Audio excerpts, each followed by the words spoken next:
Welcome back, everybody. Welcome to Bob Talks. This is my podcast interview segment on the channel where I talk to people. Today, I have an incredible guest. Our guest is a D&D tabletop RPG content creator on Twitch and YouTube. She streams her games dressed in cosplay of her characters. Additionally, she has mastered the art of social media, amassing a huge following on platforms like TikTok and Instagram. And to top it all off, she is just an all-around great human being, raising money for various charities, including the Trevor Project. Basically, she does exactly what I do, only better. Welcome, Sara, also known as the Hype Goblin. Sara, how's it going? Oh, it's going great. I'm going to have you write all of my press releases. I will do it anytime. Anytime. And I'm not just here alone. I've got a co-host today. Steph is here. Steph, welcome. Hi. Thanks so much for having me. You'll see Steph on my channel plenty of times. She's on Supernatural 20, our horror-themed campaign, as well as more recently Rank Amateurs. So, Steph, you've been on the channel quite a bit, and I wanted to have you here to speak with Sara because Sara is an incredible streamer and YouTuber for D&D content, and she also has, I think, a lot of skills in common with you when it comes to the cosplay and design. So we're going to have a lot to talk about, but Sara, why don't we start with you? Tell us, how accurate was my description? Very accurate. It made me sound fantastic. Yeah, it's me. I started out just doing video games and somehow wandered into the crazy and fun world of TTRPGs and ended up streaming them and then doing cosplays of my characters. And yeah, that's all accurate. I don't know why people find me entertaining, but for some reason they do, and I'm happy for it. Oh, well, I can tell you why you're entertaining, actually, because I've seen quite a bit of your material now. I found you maybe like 2 months ago or so on YouTube. Clicked on the channel, saw that you do live streams. You had, once I see a streamer has, hours in the timestamps for their, for their videos, I'm like, oh, let me see how they do, because I like to see what other streamers look like, what their overlays look like, and yours is extremely professional. It looks fantastic. Thank you. All of your players are also really incredible role players, which is really, I'm lucky to have that as well. But I know there's some streams where, you have people that are just trying to get anyone that, they have tried to get 3 people on. You seem to have quite a group that different campaigns, and they looked fantastic. And I watched a whole bunch of them. And you're in cosplay too, which is also kind of unique. Let's talk about cosplay, because I know nothing about it, although I do have something to show you and Steph. So if you'll humor me here, you want to see something? I would love to. Okay, so when Steph and I started Supernatural 20, we actually, I wouldn't say it's cosplay, but it's definitely costumes. Take a look, and you tell me what you think. You can critique me. All right, here we go. Oh boy. All right, so Sara, tell us, what do you think? This is our first episode of Supernatural 20. This is fantastic, if I'm being completely honest. One of the great things about cosplay is that, and Stephanie, you can interject here if you have a different opinion, but to me, you can just be in a t-shirt and a wig, or just be in face paint, and you're a cosplayer. You're embodying your love and your joy for that character. And that's all the community is really about. You don't have to do big elaborate things like we see the professional cosplayers doing. You don't have to do things that you have a full outfit like what I have for my characters. That is perfectly valid cosplay. And that's where a lot of people start in the community. I think that's fantastic. There's a difference, right? I think, Bobby, you gave us like an hour before we started playing, hey, why don't we all show up in costume? So you got all that out of people with just an hour's notice? I shouldn't say an hour's notice. I bought that DM costume.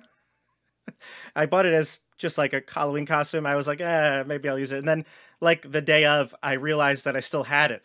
It was like it's actually behind me in my laundry room. And I was like, oh, maybe we should dress up. It's close to Halloween. And we did it.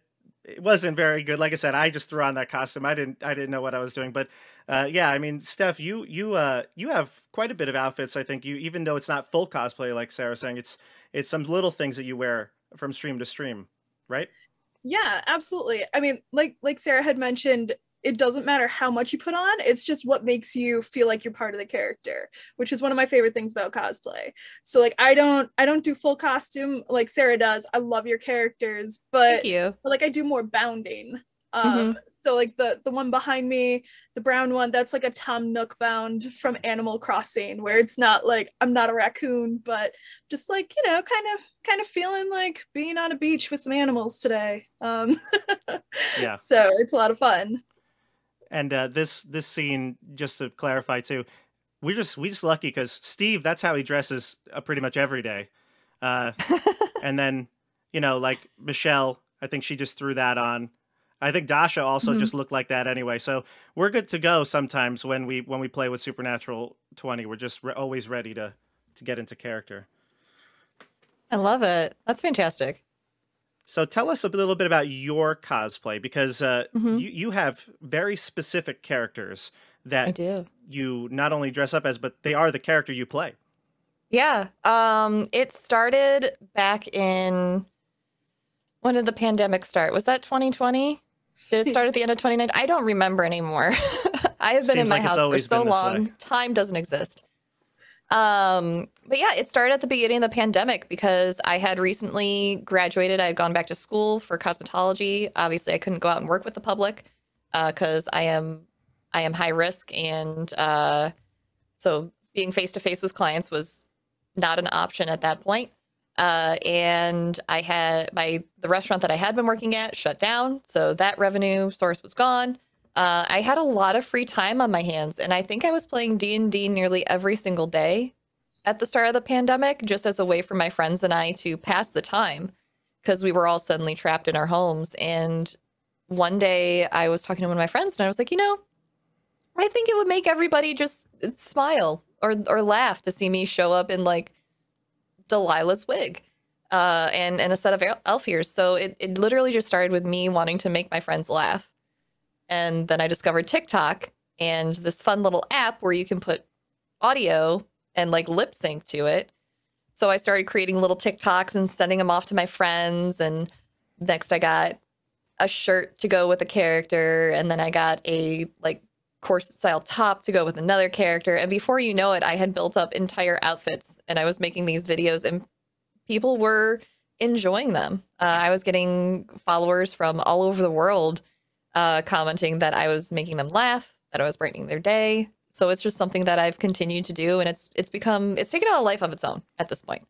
I don't think I'm allowed to stop, but I'm cool with that. It's been a really strange and interesting journey to get to this point. Yeah, no doubt.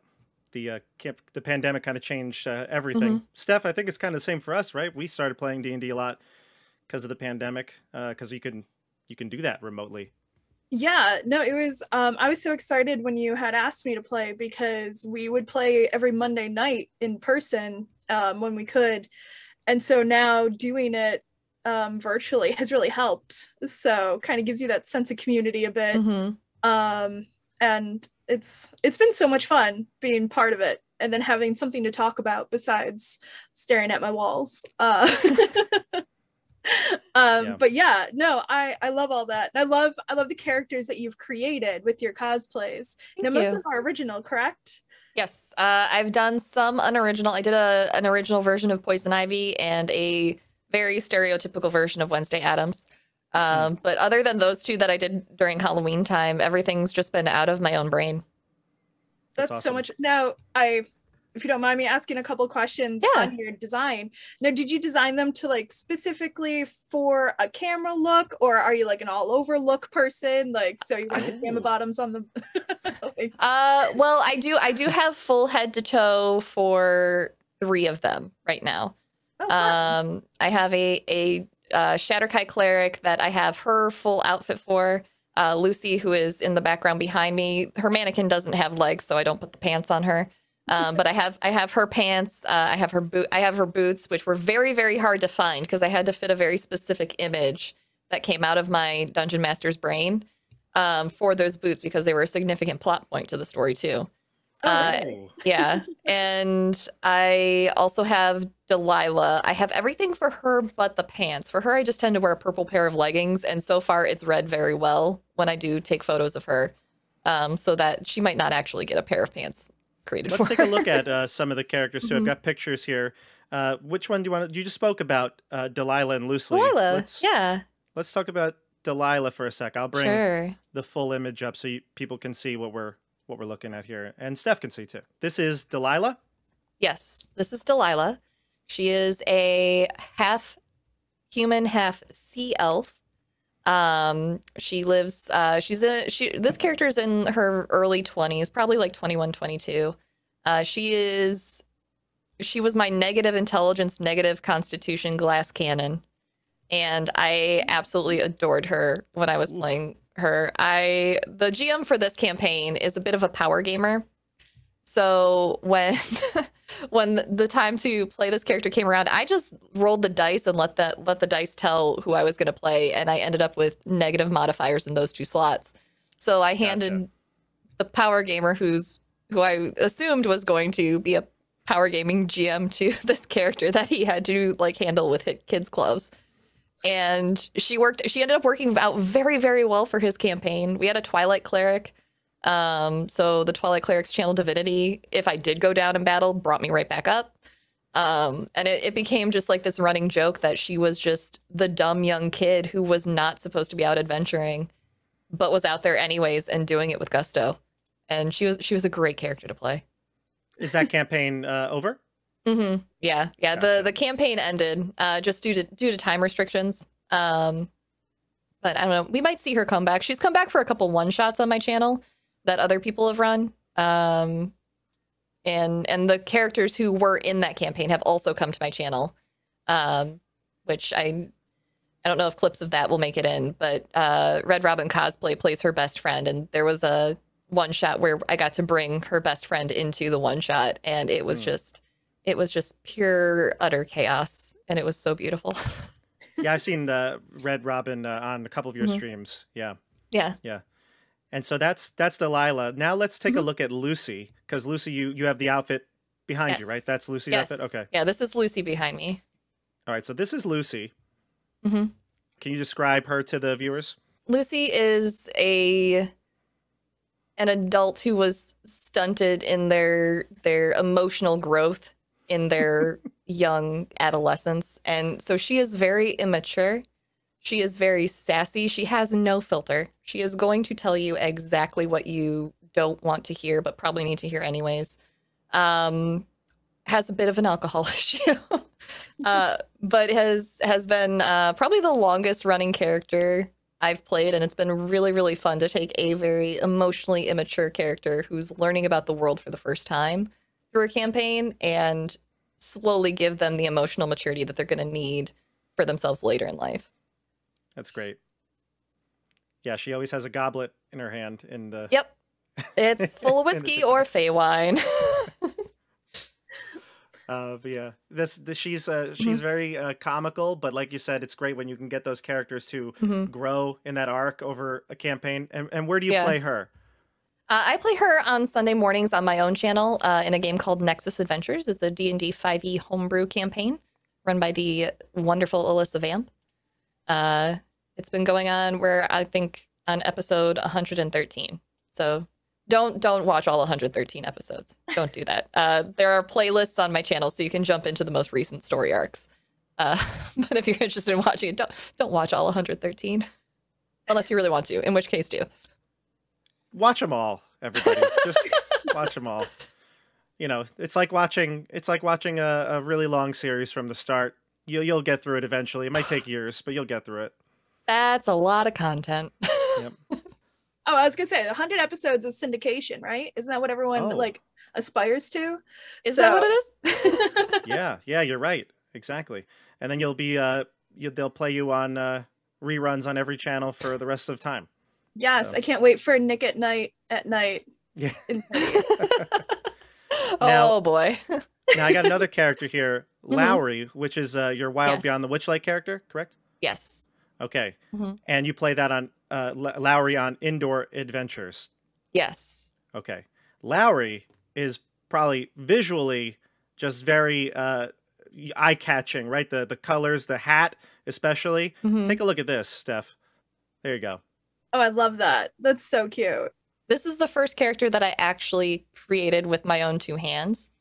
I'm a big advocate for accessibility in cosplay. So up until creating Lowry, a lot of my content was centered around things that I purchased either online or thrifted and then modified to suit my needs. And I was very vocal about that with my audience. And a lot of my audience has learned to cosplay because of those skills and techniques and questions I've answered for them over the years. But Lowry is the very first one that I had a very set image in my mind of what I wanted her to look like. I wanted her to be a very storybook character. She doesn't necessarily have the personality of a storybook character, but I wanted her to have that like Mother Goose, Aesop's Fables feel to her when I created her, because I knew she was going to be in this Witchlight campaign. And so through a lot of swearing at my sewing machine, I created her top and her blouse and that hat, which you can kind of see a little bit above me. There's the brim of her hat right there. Oh, cool. Yeah, yeah. Yeah, that hat totally makes it. And that's a lot of fun too. Yeah, having that, everything gets so expensive. If you want something that looks like you want it, you're going to pay quite a bit for a creator. I mean, I'm not diminishing anyone's their price points, because I know how much time and effort it takes into it. Like you said, swearing at a machine for 4 hours. Like, I can't put a price on that. I don't dress like people. Yeah, I think the hat itself took me a full 8-hour workday to create. It's I started with the base. I'm not a strong knitter. So I knew that I had to purchase the base of the hat. I couldn't make that myself. But I wanted it to still feel very organic with the way the spots were on it. So I hand felted with wool roving all of those spots, and that was a full 8-hour day. And then I think now what does hand felting consist of? What is that? Stephanie's nodding like she has an idea of what that sounds like. Yeah. For those who don't know, it's basically when you hand felt an object, you are taking needles and you are taking wool fibers and you are pushing the fibers together and interlocking them with a needle. So essentially, I took strands of fibers and I built them up into those spots that you see. And I think the larger spots probably took about 45 minutes to an hour each to do. It's a very tedious process. There's a lot of very beautiful work that you can find on sites where people will hand make animals, objects. They'll do full felted hats. And those hats are kind of where I pulled some of my inspiration from.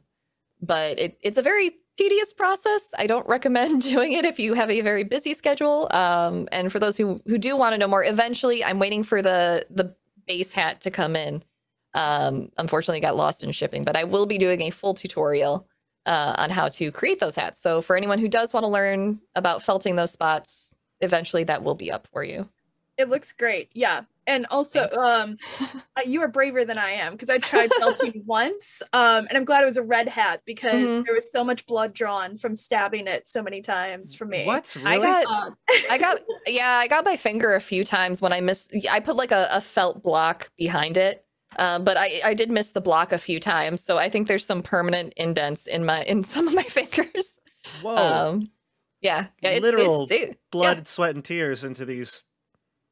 Wow! It's a red hat. You can't see. Yeah. It's like Deadpool and Deadpool's suit. Yeah. Exactly. I wear red so the blood won't show. So is it, just to maybe finish off that idea of the felting? So so basically the idea is that if you were to do it this way, it looks like it's part of the hat, right? As opposed to like something being on top of it. Like if you were to paste something on it, or you can create a more diffused edge. I can grab it and show you if you'd like a closer. I'd love to see. Look. Yeah. Okay. I'd love to see. Here, we'll see if we can get you a good Oh, close up. yeah. But basically, it just ends up. Come on, you can do it. It ends up larger looking here. like you get these really nice soft edges, and you get these little bits that, if I run my finger along this, fibers will actually start pulling out of it. Yeah. And it creates a really lovely organic look. There's a really good one right there.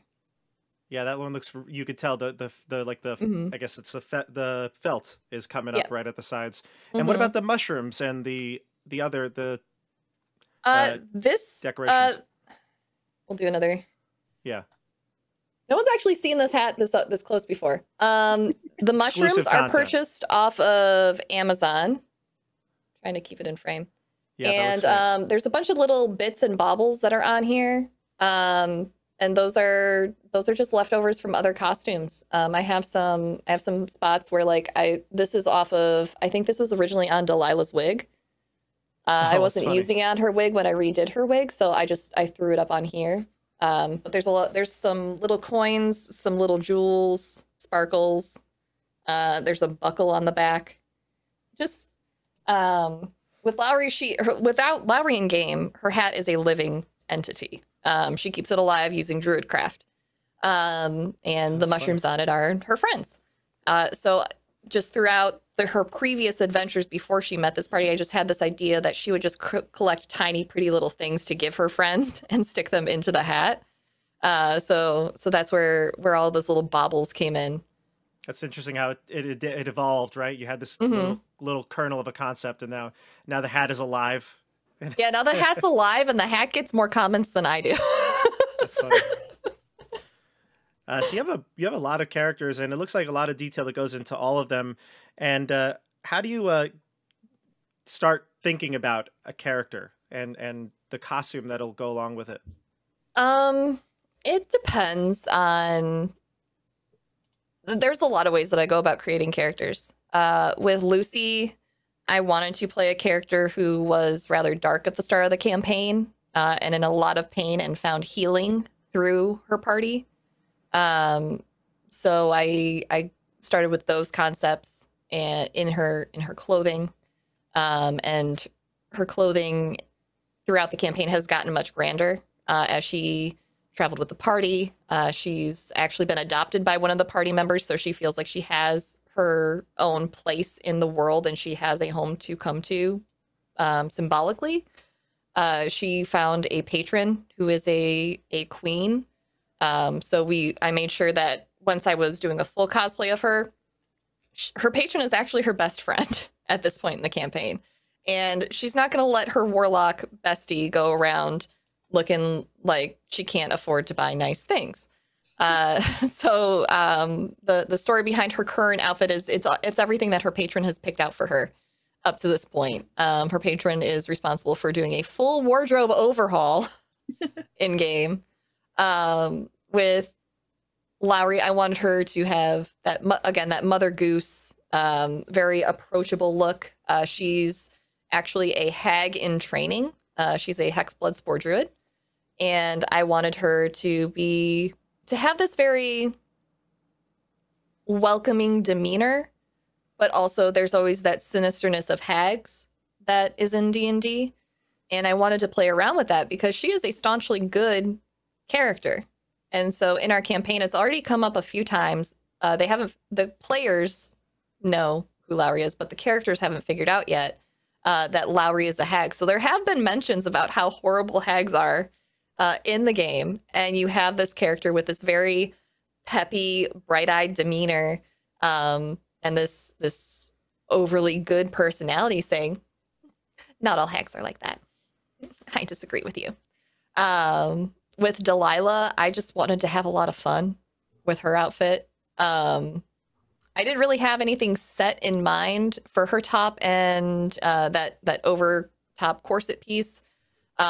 It was honestly just the best thing that Amazon had to offer at the time.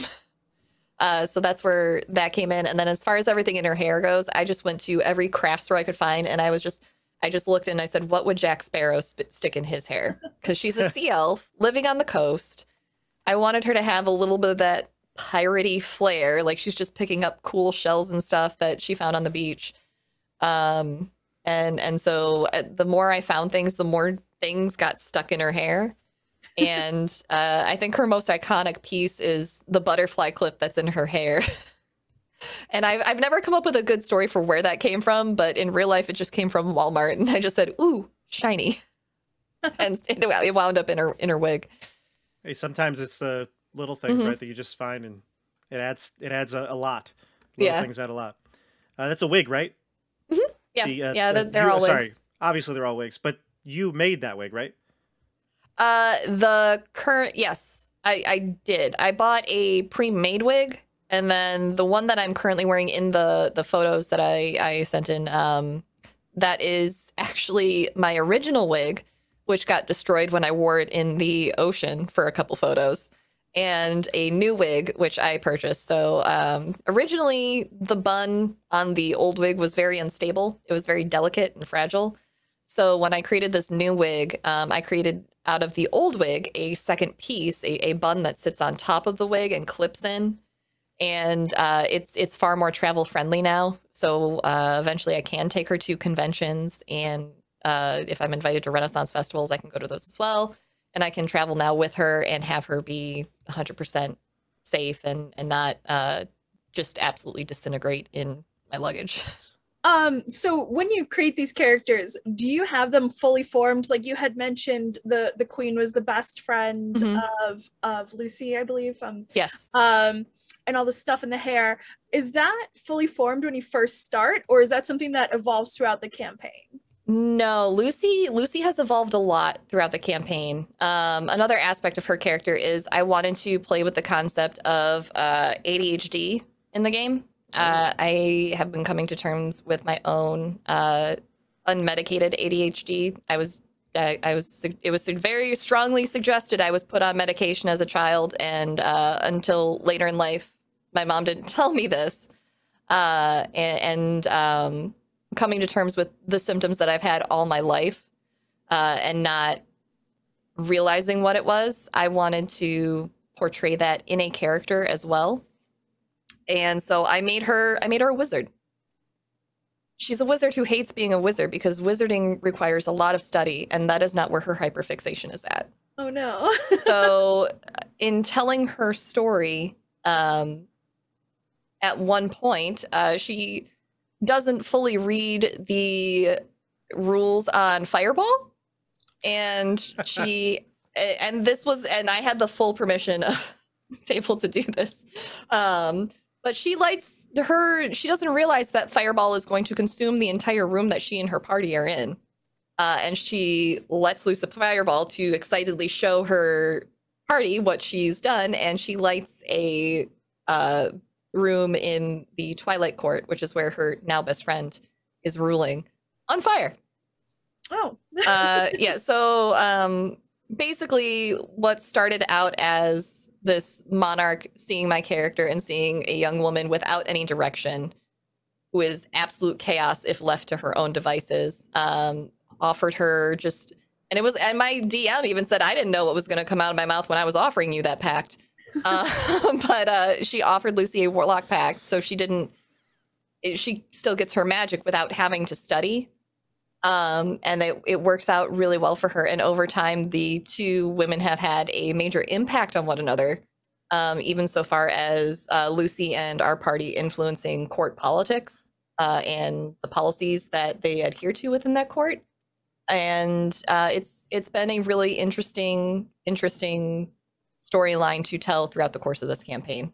The court is in its own demiplane, similar to how like Barovia is in its own domain of dread. We kind of play with that for this court in the game. And so the queen is very isolated and has intentionally been isolated. I won't spoil it for those who are going to jump in and watch. And Lucy, seeing this throughout the course of dealing with her new boss, has forced her to open up throughout the course of the campaign, both open up her court and herself, to the point where now they're best friends. And it was a major plot point in our most recent episode that she was essentially the one who was able to pull Lucy back to reality. And it's been a beautiful story to tell that we didn't actually intend on telling. Love it. Yeah, I love how that came out of you looking into your own self and like adding something to your own character. That's really awesome. I love it. Yeah. Some of them come out fully fleshed out, and some of them don't.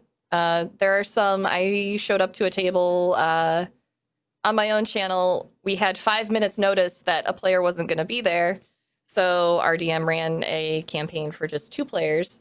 And I was, if you go back and watch that stream, I am in the middle of saying something, and then all of a sudden, out of character, I go, I don't know where that just came from, because I'm discovering the character in real time. But it was so much fun. Her name's Claudia. She is a hoot and a half. Hopefully, I'll play her again one day. Awesome. I want to talk about a couple more things before we close out the cosplay side of things. So you just said you have all these characters, you make all these costumes. How long does it take you to get ready for a game? It depends, because I'm typically the showrunner. But show running aside, to get into character now, when I first create a character, it takes me probably an hour, because you just have to remember like all the different steps and all the different pieces and where and like what to do in what order. Do I put my makeup on before I put the clothes on? Do I put the clothes on first? Is anything going to smudge? That sort of thing. But after I've been playing a character for a while, it takes me maybe 15, 30 minutes. Hair, makeup, the whole shebang. Taking style, I will say wearing a wig and taking hair styling out of the equation makes it much easier. But makeup takes me about 10 minutes, and then it's just a matter of getting into the costume and not getting distracted. Hair could take a long time, huh? Oh, yeah. Oh, yeah. I have to do a lot, with mine. Yeah, how long is your routine? It's tough, I tell you. I use shampoo. Really? Yep, that is hard. So, Steph, I want to put you on the spot for a little bit. You often come in and you do your hair, I know, sometimes for our streams. Tell me a little bit about your process, because I have pictures of you here that I'd like to show Sara. Oh, right, sure. So I'm going to show one here, and I love the toadstools that you had on Lowry's hat. Take a look at this. This is something Steph made. Here we go.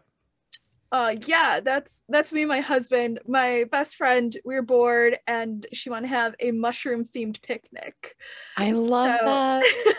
So we had to make all of our own clothes. I made his suit, like it's a stretch velour suit that I made. He bought that hat at IKEA, so it's not nearly as nice as yours, but it was like $4. Wait, is it a hat? Is it an actual hat that IKEA sells? Yeah, it was. I don't know if they still do, but it was oh my gosh. He wanted it so bad in IKEA, and I'm like, sure, as long as you wear it. So yeah, it's kind of fun. My friend and I, we challenge each other to make outfits if we go somewhere. We're like, I'm wearing this theme, so we go out and about in those. So we're wearing matching costumes that day. So yeah, but yeah, it's a lot of fun to wear something bright and cheery. And you do a lot of you make the entire outfit, right?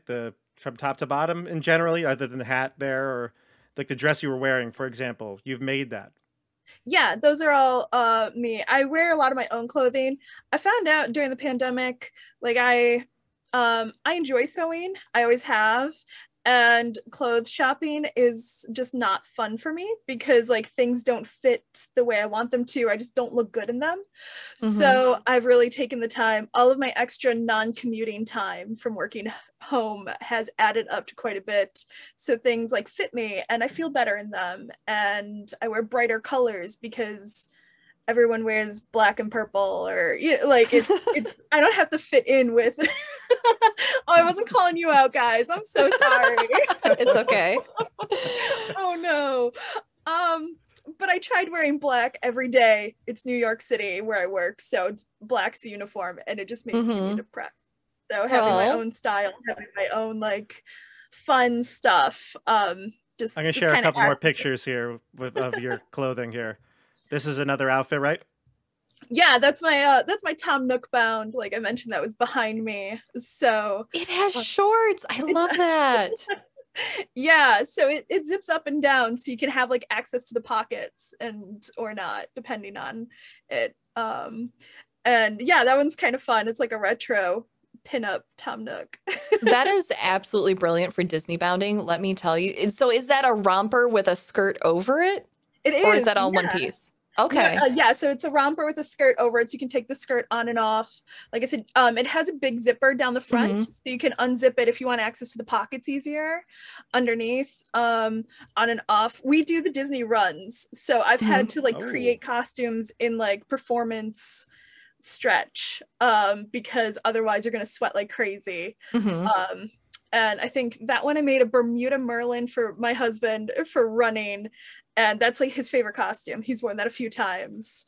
Him as Bermuda Merlin running through Epcot. I'm gonna have to remember that for the next time I make it down to Disney. That's amazing. I've never seen anyone do that. That is an absolutely brilliant idea. Good job. Is it like a 5K, or is it how far do they run? We do so I don't do the half marathon. We do the 10Ks.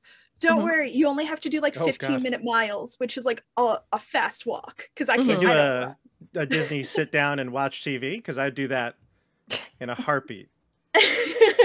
No, it's fun.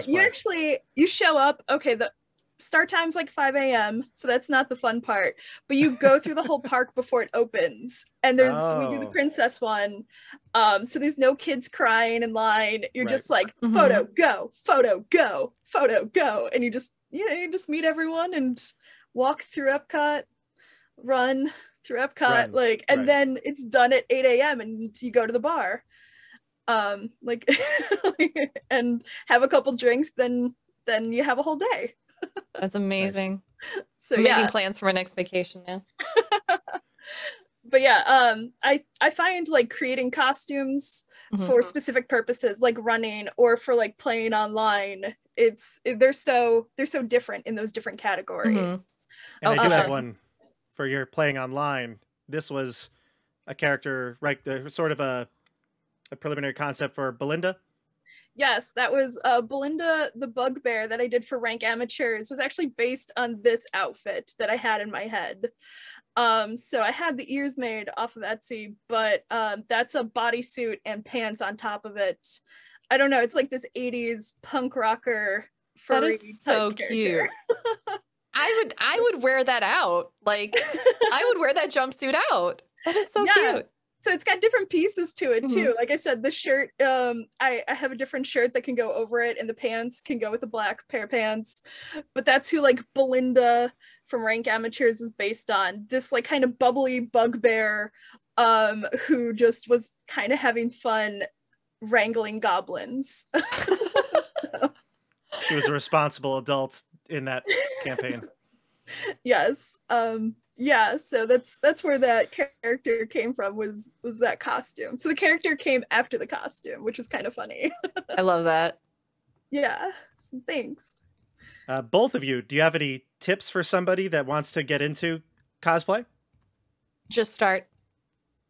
That's my one tip to everyone. It doesn't matter if Hold on a second, I'm gonna write that down.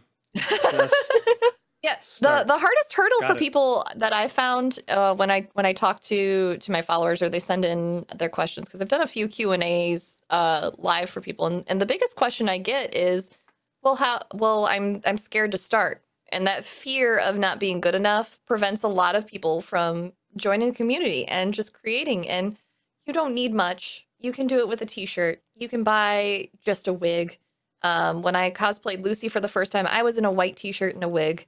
And that's all it was.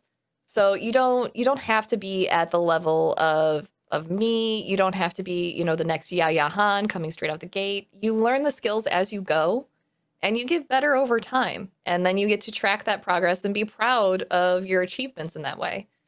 So my biggest thing is to everyone, just start, just do it. Yeah, absolutely. I know my first cosplay was so bad. I remember I was Rumor from Umbrella Academy, and I wanted black on my eyes, And if you look at the photos now, it's just this smudgy, terrible eye makeup. And when I do them now, I like know what I'm doing. But like it, you know, I had so much fun in it the first year. It was great.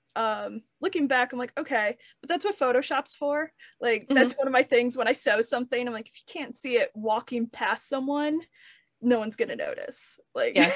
No one ever asked to see the seams of my outfits, please.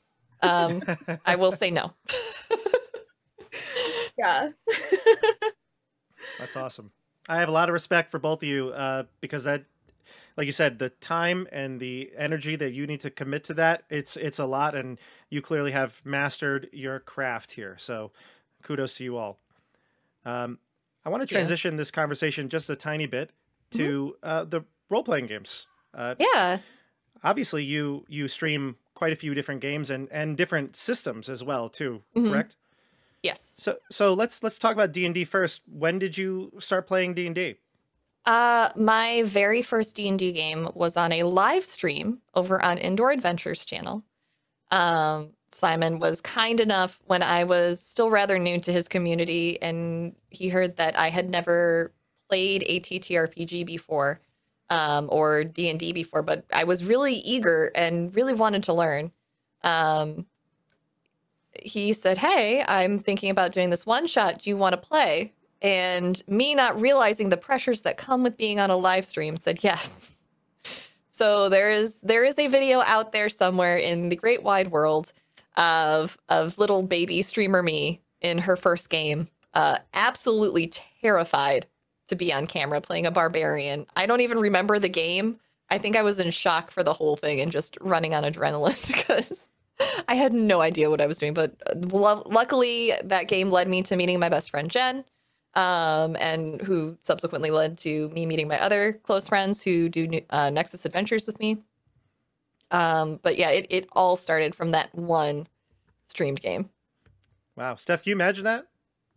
No. I mean, I had a couple years of D&D under my belt before we live streamed, and even still, I'm like, oh no, what's my face doing? Like, me trying to like scramble on my phone to find my spells. I was doing it. I've been trying to find the photo. I know I have it somewhere. I can't find it anywhere, but I will try and find it before this goes live on your channel and send it to you. But I was playing on a MacBook laptop, using the webcam from the laptop, and I had the laptop propped up on like 4 different books to get it up at the right height. Oh, you're calling me out right now. I see how it is. Like, you're just calling me out. I get it. Oh, is that what you play on? No, it's fine. No, it's good. But it was, I mean, it's not the most ideal setup, but it's doable. And I really hope I can find that, because it's just a testament to you don't have to have a lot to be a member of the TTRPG streaming community. I have a pretty slick setup now. I'm not going to lie. My partner has been very wonderful about making sure that I have everything that I need to do this. But yeah, when I started out there, it was probably a full year before I had an actual PC. And that was solely because my laptop couldn't handle running a Zoom call and streaming at the same time anymore. You really do need, I think the biggest thing for me is I've never been a person that's good with technology. I had a friend who's very knowledgeable to help me. He built my computer. Otherwise, before 2 years ago, I didn't own a personal computer of my own. I for 10 years, I always used my crummy work laptop, and that was it. So you need somebody who is knowledgeable to bounce ideas off of, I feel like, on the tech side of things. But when it comes to the streaming and when you're on camera, like you said, you don't really remember much. I think I black out pretty much every time I go live, and then I wake up 2.5 hours later and I'm like, oh, I hope that went well. So I hope it went well. I hope I didn't say anything embarrassing. I probably did, but it's okay. Yeah. I have those sessions too sometimes. What other games do you play? We have done, I've done a lot of gaming off stream in the TTRPG space. I really love Honey Heist. I like my one page, zero prep TTRPGs, Honey Heist, Adventure Skeletons. We recently wrapped 2 seasons of Masks: A New Generation, which uses the Powered by the Apocalypse system. And we're getting ready to launch a Numenera game in the next coming months, which is, by Monty Cook and uses the Cipher system. Really heard really good things from that game. Haven't tried it yet. Yeah, one of the DM who DM'd my first campaign for me that I met in my very first game ever, Jen, she's going to be GMing the game, and she is so good as a GM. Like when you have GMs in your life and you're just like, you are so good. I need you to GM everything for me for the rest of time. She's one of those people that I would put into that category, and this is going to be one heck of a game. That's exciting. Having a good GM is super important. One day Steph will have one. No, that was me leading into a compliment before you totally destroyed it, Bobby. Thanks. Yeah, no, it is fairly important to have a good GM, and I mean that's not to say like the role is more important than any other role at the table, but when you get people who get in there with a lot of ego or a lot of just inflexibility, it can really ruin the experience for everyone at the table. Yeah, I'm there to have a good time. Like I'm spending hours with you. Like I want to play with my friends and like enjoy it. So yeah, having that is always fun. Even though, like I mentioned, I'm always dying. Always. Same. It's okay. Sometimes that's just our role at the table. Yeah, I guess so. For some reason, I have killed Stephanie's characters more than anybody else on our streams. I don't know why. It just happens. It's not. It really is. It's just a coincidence. I promise. I don't even have time to make cosplays of them. I know. Gone. She gets into characters, and then all of a sudden they're ripped from her. Gone. I stopped making backstories. I'm like, we're gonna see if this guy lives long enough to have a backstory. Well, we'll see. This new season of Supernatural 20, I think your character's pretty beefy. Might be hard to kill. I literally Googled hardest player to kill. Oh, really? Did you? No. Oh, okay. There you go. So, tabletops, RPGs, streams. There's a little bit of overlap with what we do. I've been streaming here on YouTube and Twitch for quite some time. What made you get into this? What made you start streaming? I just wanted a way to connect to people. When I first started streaming, I played a lot of Skyrim and a lot of single player games. And it was just I just wanted to talk to people. I think at the time my partner was working the night shift, so I was alone a lot. So I started on when it came to video game streaming, I started on a PlayStation, just streaming from that with PlayStation's webcam. I don't know what they call it. And whatever microphone was built into my headset, or I think on PlayStation it might be built into the controller. I don't remember. It was a long time ago. I was looking for people to connect with. I was already involved in Indoor Adventures community, and there were a lot of gamers there. So they would all come by while I was streaming and chit chat with me, and I'd go out fighting monsters and dragons in Skyrim while I talked to them. Yeah, it's fun. I really enjoy the community that you build. Even our community, which is small on the smaller side, you get to see a lot of familiar faces start popping up, and they really are invested in what you're doing, and it kind of feels like what you're doing is reaching people. You're not just streaming to random people. It becomes almost like a community itself.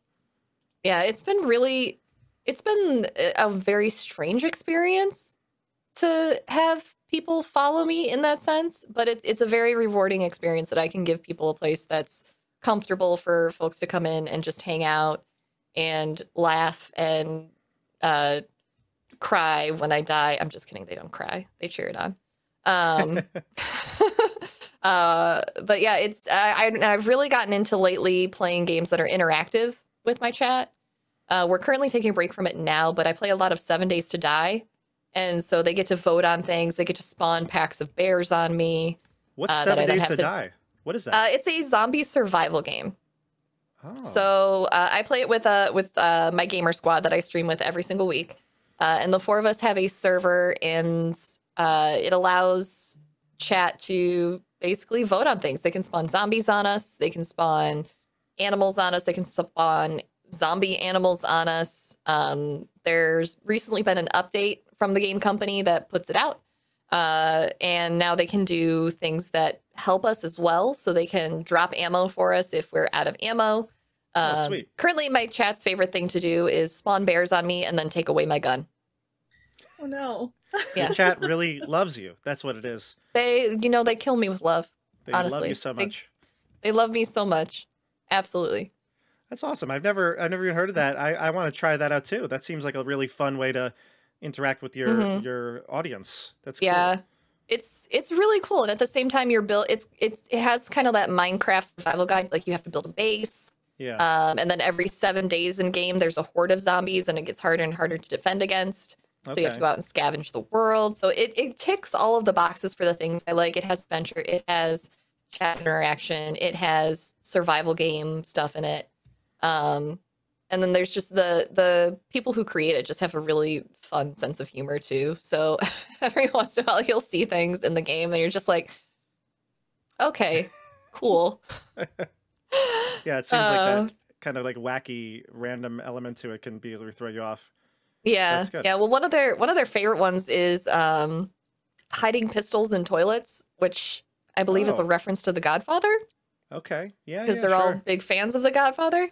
Sure. So you'll find little nuggets of what the developers enjoy in the game as well, which I think is super cool. Nice.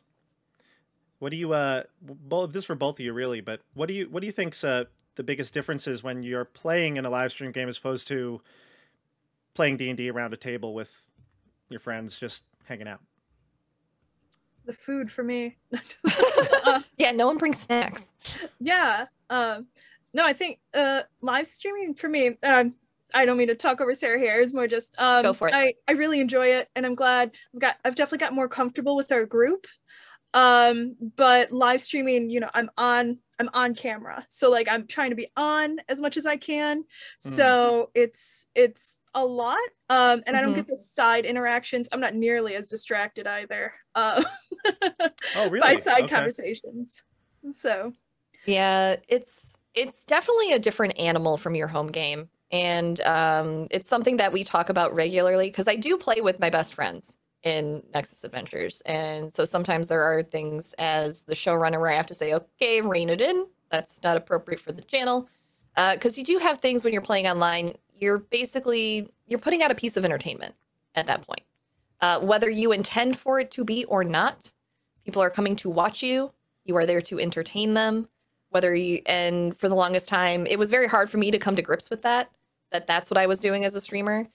But you do have to take things into consideration. You'd have to consider, how do I present this character? What aspects of the backstory are okay for me to talk about on stream? What might be triggering and should stay behind a veil? Because ultimately, you have to consider the ethics of what you're doing as a streamer, especially in the TTRPG space. Because you can be telling a story that's comfortable for the people at your specific table, but it could be triggering for your entire audience. It could be triggering to a marginalized community, and we never want to hurt people. We want to provide entertainment in a way that is fun and ethical, and people understand what they're signing up for.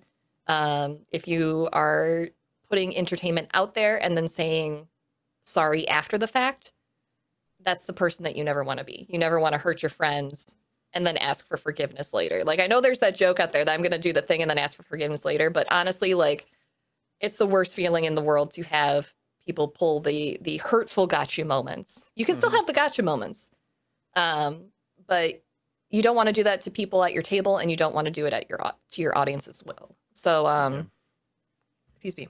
We've actually gotten in the habit of doing content warnings. We've made that a standard practice because ethically, if someone's going to sit down and watch us, they should know what they're in for. They should know what kind of language we use. They should know, are there going to be spiders in this? Are there going to be snakes in this? And those are just very common triggers. Is there going to be, with my character, there's talk of past abuse from her life. So is that going to be a theme? Is one of the other characters' darker themes going to be a theme of this episode? Because ultimately, yeah, I want people there every single session watching us. But if what we put out is going to be potentially impactful to someone's mental health and their well-being, come back and watch us in the next episode when we're not covering those things. And things Really just good like, points. yeah. And you also have to consider too that you aren't always necessarily playing with your friends anymore. You're also maybe bringing in other people that you've never met before. So there's also a bit of homework that you have to do at that point, where you're making sure that people coming to the table are safe as well, so lines and boundaries don't get crossed. And I'm sorry, this turned into a whole ethics rant. But yeah, there's a lot of ethical considerations, in my opinion, to keep both the table and players and viewers safe, that you don't necessarily consider for a home game. You're 100% right, actually. And I know, Steph, we've had conversations about this, especially even setting up the groups. I kind of give my expectations. I'm a teacher, right? I teach 7th grade. So anything that I put out there, I have to assume that my students are going to be able to see it. So every time we play, my rule is basically, PG-13. We want to make sure that we don't touch on issues that are going to be inappropriate for somebody that, and I think that if I were to play in a home game, we definitely will play, with a little bit of a different tone. But when we're on stream, I do want everyone's representing me and themselves. And I want to make sure we're represented in the right light. So we don't want to exclude people and make people feel uncomfortable as well. That's good. I didn't realize the content warning. That's a good idea. Actually. I didn't realize it either until more people started putting content warnings on social media posts from creators that I admire and follow. And they're doing it on TikTok, doing it on Twitter, which, I mean, doesn't necessarily mean that you don't see the thing that might be triggering in those mediums. There's not a good way to do a content warning on either platform. Or you just scroll, right? People just scroll and they so see you it. just have to scroll quickly and hope that your eyeballs don't land on what you don't want them to see. Interesting. But yeah, there's been a lot of one of my very good friends is studying ethnology, and she has to do like very specific ethics related work. So she's been a wonderful resource for me to make sure that I am doing things ethically when it comes to my tables. Every table, I can actually give you a rundown of what we do when someone comes to my table. Every single time we have someone come, say, on Nexus Adventures as a guest, we're getting ready to have one this week, we have a session 0. We have a survey that I send out to everyone who comes to a table on my channel, whether they're coming into an established table or a brand new one. And everyone fills out the same survey every single time someone is added to the table. And every time a guest returns to the table, if it's, say, for Nexus Adventures, we have had some recurring guests, it gets sent out again and it gets updated. Because people's lines and what they're comfortable with, what's going on in their life, that can all change in a matter of 24 hours. And we always encourage players on my channel to update us with things that are affecting them as soon as they know what's going on. We also use a safety tool system. We use the X card primarily. And with that, if something is just hitting you wrong in the moment, if there is a description that is making you queasy, if there is something just in general that you can't put your finger on and you feel very uncomfortable, and not in the fun TTRPG uncomfortable way. There are 2 different uncomfortables when it's TTRPGs. There's the good kind where I'm supposed to be uncomfortable and it's okay. And then there's the bad kind where it's becoming detrimental to your mental health. And that's when you throw down an X card and we move on immediately. There have been times where I have used the X card in our long running game. There was one time where we were in a house that was the scene of a horrific murder. We weren't going into very much detail about what the scene looked like, but there was talk of the blood at the scene. And something that day, that's not one of my lines normally, but something that day, it was hitting me wrong. And I started to feel nauseous on stream. And I had to throw down the X card and say, move on.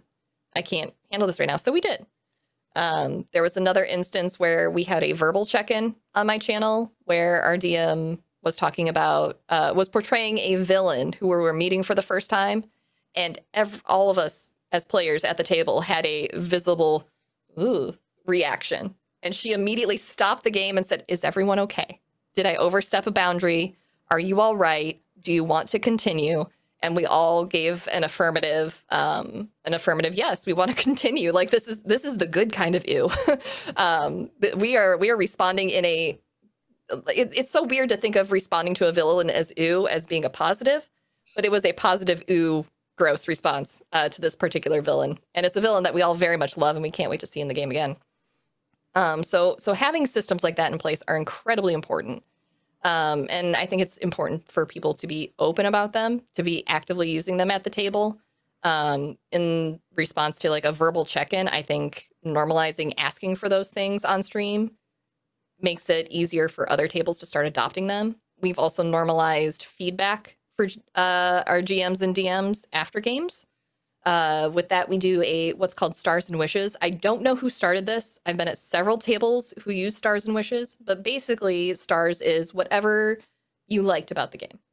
And Wishes are things that you would like to see in the future. Or it could be things that you didn't particularly vibe with in the game that week. But it's a way for people to start gathering constructive criticism without saying, "Hi, I want your constructive criticism. Give me your feedback right now." Because that's a very like in your face, like not everyone's comfortable. What are you going to say? Right. Yeah. Exactly. Yeah. But when you start, we've discovered at our table that as we've normalized giving feedback, in the times where things hit wrong, or in the times where there's bleed and someone's feelings get hurt in session, now those tables are very much comfortable coming up to one another during that time and saying, "Hey, this happened during game. It didn't feel really good and it hit my feelings," because we may not even register with you that what you do in character has hurt someone's real feelings. And so I'm very grateful that we've had those instances because we nip those bad feelings right in the bud. We get to talk about them and apologize and move forward and make sure we don't do the same thing again that we did this week. Whereas before having that at tables, I was at tables where players would have those feelings and they wouldn't speak up because there wasn't that open communication already established. They weren't comfortable talking with the table, even though it was a established table. And feelings got hurt and those feelings festered and they grew. And it's like in a game when you get that dark spot in your heart and it just grows outward from there and it permeates your entire being. And then you become the villain. One with the darkness. Yeah. So we want to avoid that scenario as much as possible, and normalizing feedback, although it's very surface level at first when you start implementing that at tables. Over time, the feedback does get better.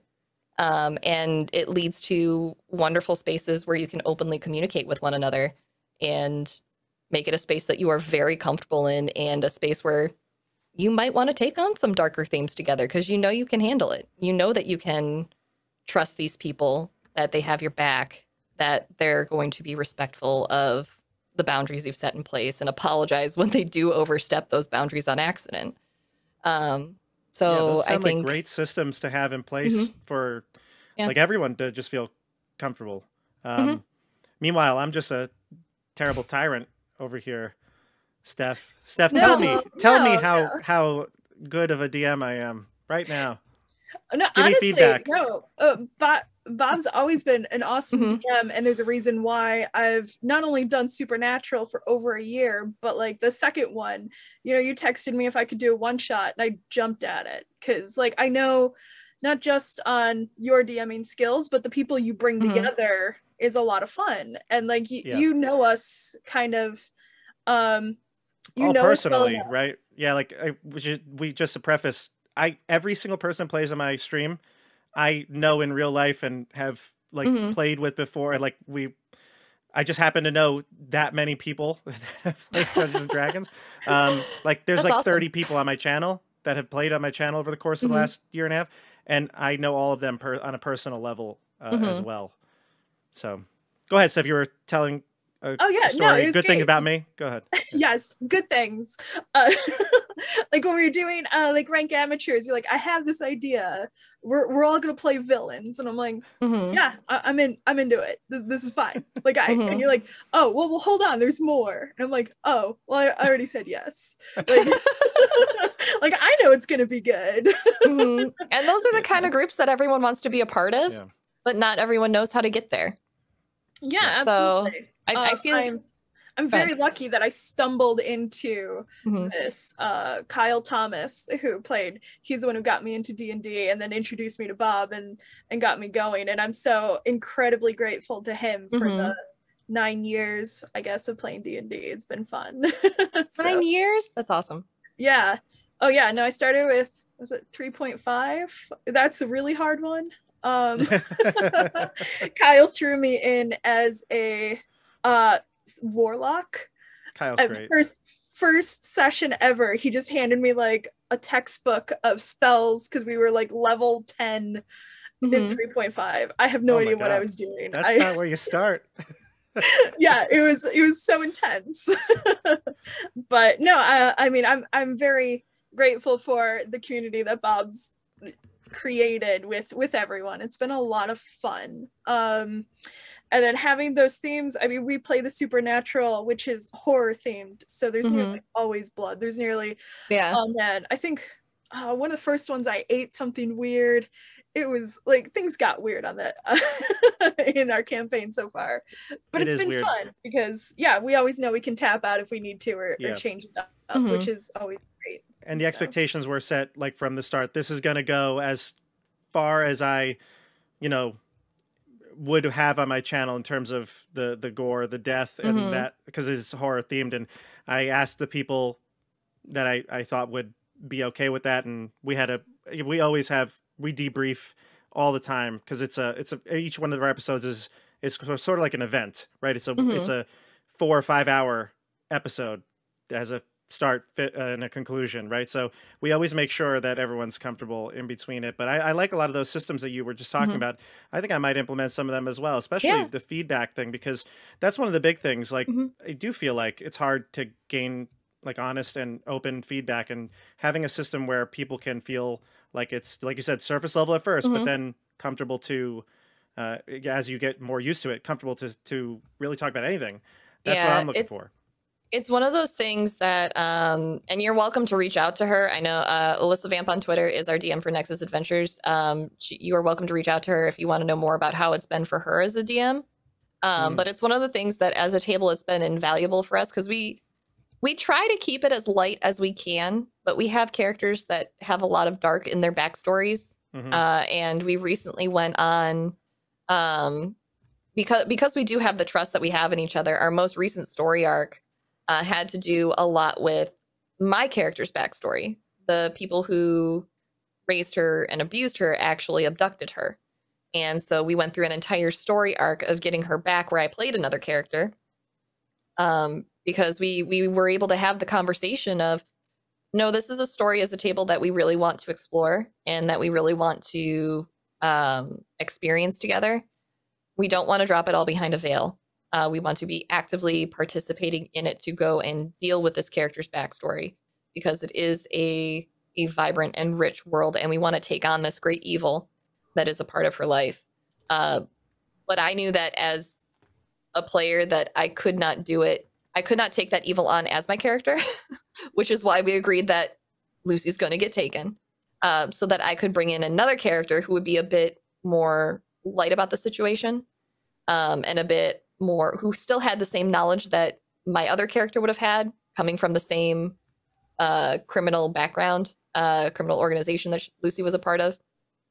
But I was able to be more of the comedic relief while still imparting the criminal wisdom that I needed to impart. And I didn't have to get into that dark headspace, that fear headspace. And the table was more than accommodating for that. And we had more check-ins than normal to deal with that darker storyline. And it resulted in a really good story that we all told together. I was about to say the more deep it is, right? The more deep the story is going to be. So yeah, I think a lot of the pushback that comes back to from like talking about things like setting lines and veils for the tables, and DMs not implementing a feedback system for their tables. I think a lot of the pushback comes out of fear of it feeling more restrictive. But honestly, it gives you so much freedom to know where everyone's boundaries are, that you know where you can go without having the anxiety of hurting someone. And it's actually an incredibly freeing feeling to have rules, which sounds counterintuitive, but it is. No, but no guesswork, right? Yeah. You just give people to see it. Yeah. All right. So a couple last things I wanted to chat about here is absolutely, we have a little overlay, right? You play on your channel, but you also DM sometimes. Yes. Yep. DMing and streaming is kind of hard to do. I can attest to it. What do you see as and I'm asking for a friend, any tips for anyone who wants to stream and stream their games? Okay, get your notepad out. For me, honestly, you're gonna make mistakes. You have, as a DM, and as a showrunner, you have so many balls juggling in the air. Simplify it as much as possible. Don't be like me and try to mix sound live while you're DMing and running a game. Do as I say, not as I do. But yeah, just keep it simple. Know that you're putting out a live production. Things are going to go wrong. Roll20 is not going to cooperate with you. Your audio might cut out at some point. You might have to go back and do a scene. Just be prepared that that's just the nature of the beast, and don't put pressure on yourself to be like these other big productions like Critical Role, Roll20, Dimension 20. Tabletop. They have a whole yeah. Yep. Right up there. Productions that have an entire production crew are going to put out a different product than what we put out, and that's okay. One day we will all hit our own big money, big production TTRPG, and it's okay for us to enjoy where we are right now. So don't think that your stream has to go super smoothly with transitions. Don't think that you have to get every single rule right as a DM. Just show up, and as long as you and everyone at the table are having fun, that's all that matters. Right. You don't have to start your recordings with audio running. That's not important. Yeah. Right. I mean, on my channel, we have subtitles, so sometimes an entire scene is just silent and you just read along. That would work. Yeah, that would work. And you mentioned on your stream that you were talking about money here. You actually do collect a bit of money on your Twitch channel, and you've been donating to various charities. And one charity in particular that I see is kind of on your in a lot of your descriptions is the Trevor Project. So tell everyone about the Trevor Project and your work with them. The Trevor Project is a LGBTQIA plus supporting community focusing primarily on youth. They provide crisis counseling and suicide prevention tools. They have a 24-hour support hotline. So if there is someone that people of any age feel like they need to reach out to, you can reach out to them. They also write a lot of wonderful educational supplements as well. They have their hands in a whole lot of charity work, a lot of advocacy work for the community. They're as a queer content creator myself, there's a charity that's very near and dear to my heart, and they do a lot of good work both in my country and worldwide. And I believe since mid 2020, I'm gonna let you behind the veil a little bit. There's no money in streaming. Oh, there's no money in streaming. So oh no. Oh no. Something that's dependent on tips has no money in it. I've never made my Twitch channel part of my income that I rely on. That's not how I feed myself and my partner. We have all that covered by other means. So the money that always came in from Twitch, it was always extra money. It was always fun money, something that I spent on myself. But when the Black Lives Matters movement started happening and we saw all the riots and all the unrest in the country, I felt very helpless. And there was no way that I could safely go out and be a part of the protests with my health conditions. It's very difficult for me to even go to the grocery store safely. So it didn't, I couldn't even do the bare minimum, which was show up and protest with people. And that was a time where I felt very helpless, very lost. And we came to the conclusion at my Nexus Adventures table, well, what can we do? Well, we have 5 subscriptions coming in every month. When we hit payout, we can donate that money. What else can we do? We can talk about charitable organizations after every game. And so we started highlighting charitable organizations that we thought could help. It has since grown into covering charitable organizations outside of that movement. We cover AAPIHate.org now. We cover the Trevor Project. We cover the Little Princess Trust.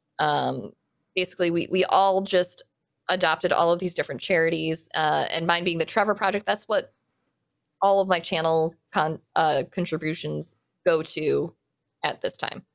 And it's been I never thought that would be something that would become such a huge part of my life, charitable fundraising, but it has created the most wonderful community for my channel. We last year raised from bits and subscriptions alone. It was mostly subscriptions. We raised $756, I believe, for the year. This year we're shooting for an even 1,000. I think we're on track to make over that if things continue the way that they have. But it's been a really wonderful way for me to give back to the community that I'm a part of without necessarily making a financial burden on myself. Because as a content creator as a whole, I don't know if anyone knows this, but it doesn't make a lot of money when you're first starting out. So it's been a wonderful way that I have a source of income that isn't factored into what I need to live, that I can affect change in the world and get my community involved. We've had members of the community that have gone on to do solo charitable projects, and we've assisted them in raising thousands of dollars for charity. So it's been a great and wonderful ride. That's probably my favorite thing about my channel and about streaming in general. It's very admirable, and I am going to put the link down to the Trevor Project as well for our viewers to take a look at and donate if they feel inclined to as well. Steph, did you have anything to add to this as well? You knew about the Trevor Project, right, when I mentioned it? Yeah, it's not nearly as deep as Sarah went into it, but I've known about it since RuPaul is a huge advocate for it. I'm a massive Drag Race fan, so that's when I first found out about it. In the past few years, it's been a great organization. Yeah, so all my fabulous queens all contribute and support it, so it's got to be good. Absolutely. Yep. Any last words for any of our viewers or anyone that might be watching that's coming from your side of things? Anything you want to promote? Well, you can find me on all social media as the Hype Goblin, from YouTube to Twitch to TikTok. That's where you're going to find me. I do have a Discord server. You can find it, I believe, linked under most of my videos if you want to come by and say hi, but don't ever feel the pressure that you need to. And as far as any last remarks, just everyone be kind to yourselves. Yes, please do. And, she won't say it, but I'll say it. Go to her channel, check out all of her videos, watch every Nexus adventure from 1 through 187, whatever they're at, and Instagram, TikTok, do it all. All right, Discord. I'll put links to everything that we discussed today in the description below. And yeah, thank you for stopping by. We really appreciate it. Thank you for having me. This was a lot of fun. And thank you, Steph, for being such a great co-host with me. I knew you would be perfect for this one. No, thank you so much. It was great to talk to Sarah, and I'm so excited to see you face to face and be able to ask you a lot of questions. Yeah. All right, everybody. We're going to close this one out. We'll see you on the tabletop. Have a good one.